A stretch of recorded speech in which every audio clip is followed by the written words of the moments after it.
Rika Sartika, 33 tahun, seorang biduan, ditemukan tewas di kamar kosnya di kawasan Bandung Kiri, Kota Lubuk Linggau pada 8 April 2025. Korban ditemukan dengan leher terikat tali yang disangkutkan di terali jendela, dalam kondisi yang awalnya diduga sebagai bunuh diri. Namun kecurigaan warga muncul setelah mereka melihat Tatang, teman pria korban, keluar dari rumah kos dengan tergesa-gesa pada hari yang sama. Keterangan beberapa saksi dan bukti yang diperoleh polisi akhirnya mengarah pada penangkapan Tatang di Kabupaten Musirawas pada keesokan harinya. Dalam pemeriksaan, Tatang mengakui perbuatannya. Pembunuhan itu dipicu kekesalan Tatang pada korban yang terus mendesaknya untuk bercerai dengan istrinya. Karena keributan itu, Tatang nekat mengikat leher korban dengan tali agar seolah-olah ia bunuh diri.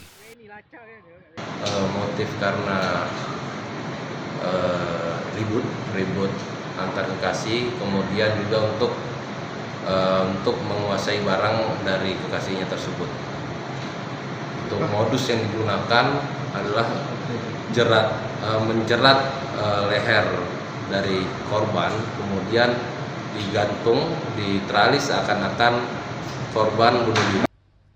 Setelah korban tewas, pelaku juga mengaku mengambil barang berharga korban berupa emas perhiasan. Menggunakan tali, Pak. Pakai tali. Waktu itu korban lagi apa?